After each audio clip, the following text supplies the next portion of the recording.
was concluded by modus tollens, using lines 7 and 4 as their premises, its premises. Again, note the sequencing of those numbers, 7, 4. Line 7 is used as the first premise of modus tollens. And line 4, the second premise. Were you all able to produce that?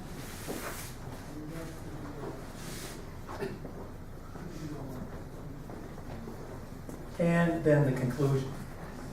You should be able to produce the argument and the premises that that notation indicates. Go.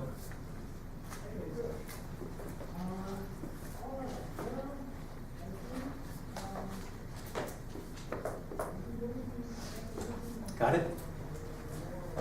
Line 9. E, the conclusion of the original argument, is concluded by disjunctive syllogism, using lines 5 and 8 as the premises.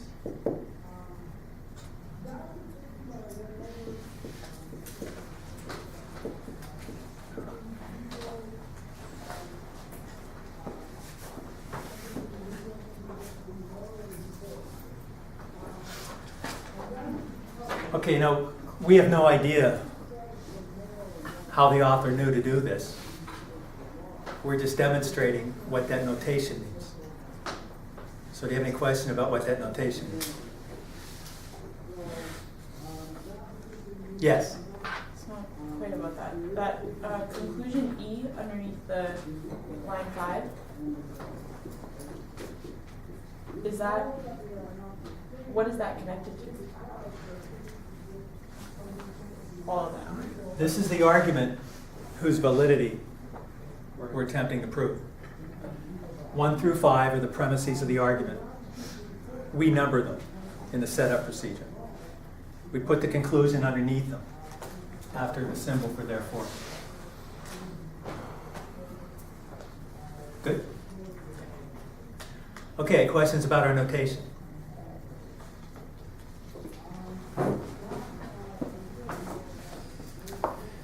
Now, there's an exercise that follows this.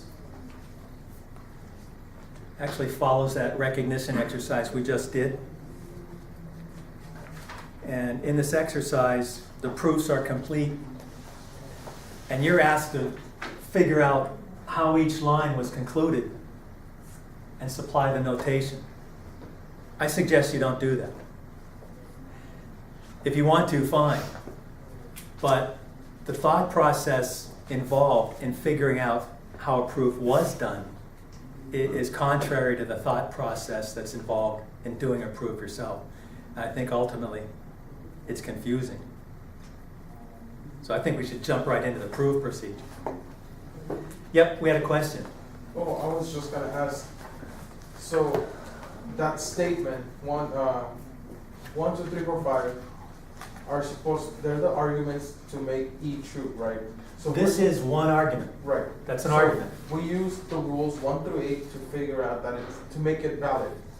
Are you referring to those argument forms? No, the rules of. Yeah, there's 9 of them. 9 of them, sorry. Yeah, that's okay. So we use those to prove that it's valid. Yes. Right? That's what we're trying to do. Yes. If we were to fail proving it, it doesn't mean we did something wrong or that it's invalid. Well, this is not a proof of invalidity, because our failure might be due to our lack of expertise. So it doesn't count as a proof of invalidity.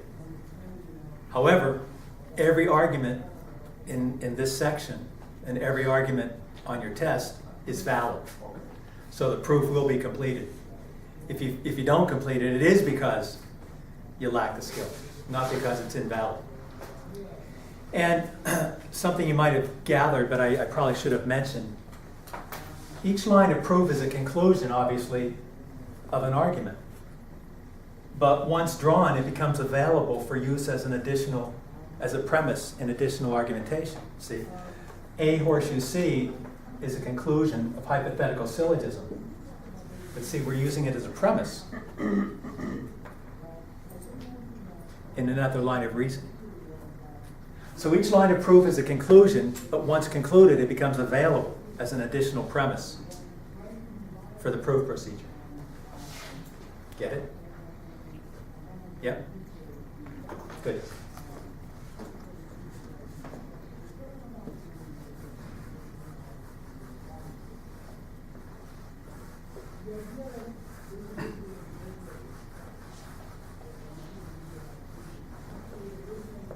I'm going to reproduce those 9 argument forms on the board, but I want to group them into 2 categories and explain what they're used for.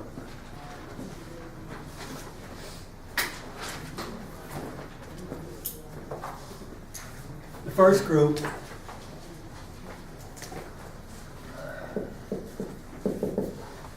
we want to understand is extracting some component that exists in a premise or premises.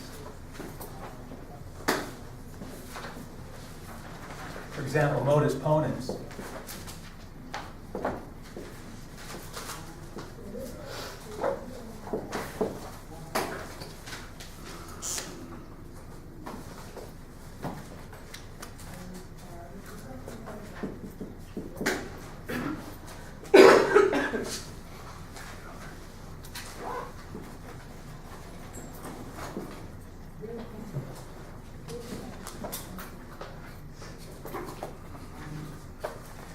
We want to understand that as the way that we extract the consequent from a horseshoe. Because when we're actually doing a proof, it may occur to us that I've got to extract that consequent from a horseshoe. That's what I need to do. And so you need to know exactly how that's done. There's only one way to do it. So it's critical that you understand these rules and what they're used for. They're the rules of the game. Like understanding how the chess pieces move on the board. So you've got to know that.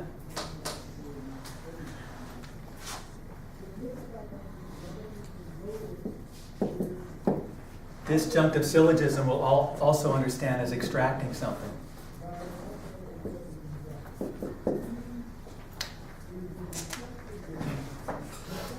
It extracts the right-hand disjunct from a wedge.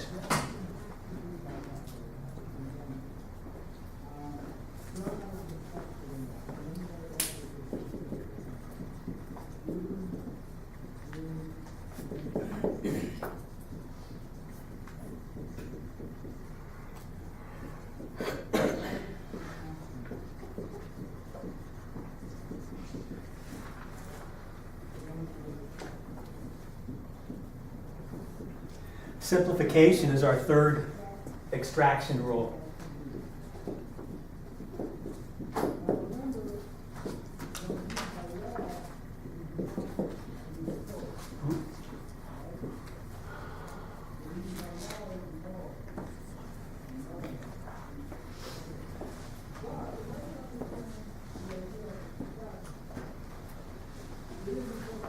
We use simplification to extract the left-hand conjunct from a dot.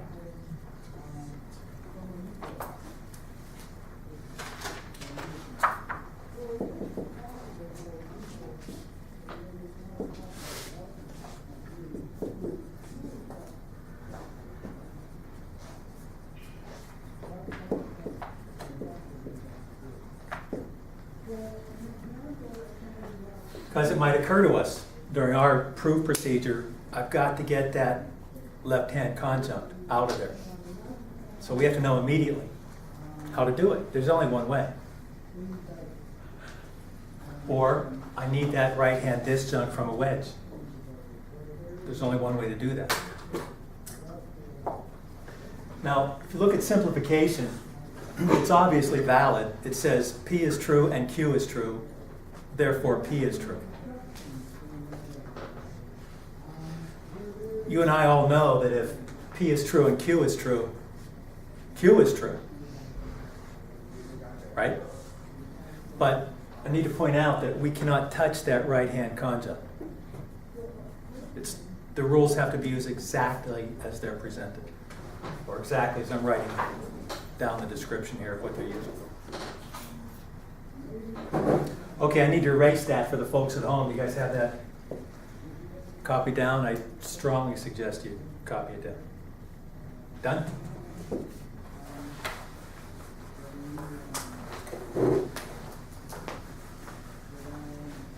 Our remaining 6 rules, you'll notice, they don't extract anything that exists in the premises.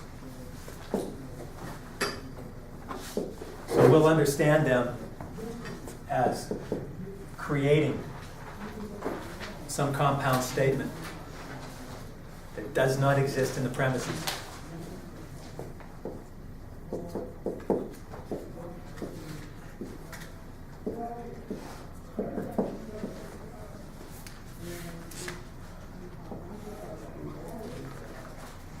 Modus tollens creates a negation. It is the only way to create a negation. And so if it occurs to us during the proof procedure, that's what has to be done. We've got to know immediately how to do it.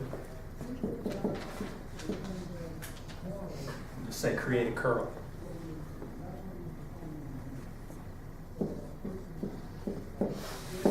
Conjunction.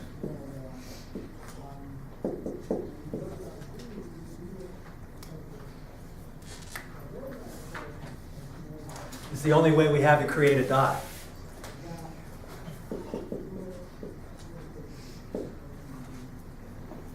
So, it occurs to us that's what's got to be done. And we know how to do it. There are 2 ways to create horseshoes.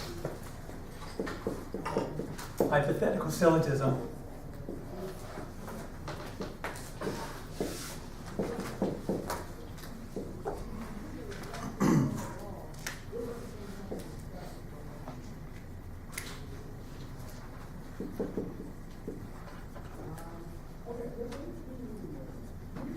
And what's the other one? Absorption.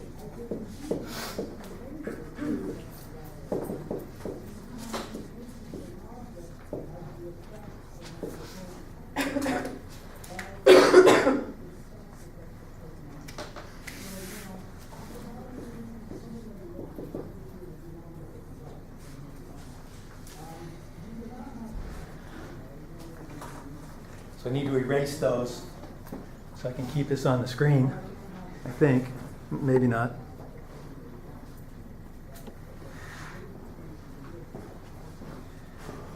We've got 2 ways to create wedges. Constructive dilemma.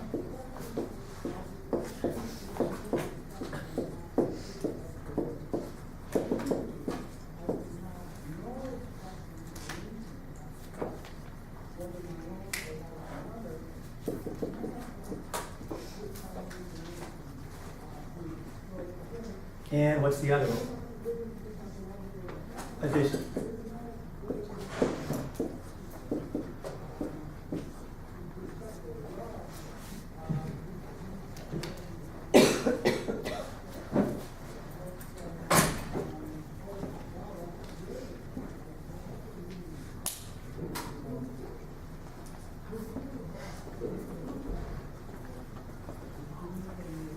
So maybe for the first couple of class periods, I'll put these on the board. In fact, I will after break, so we can all scan them together to see what we need to use.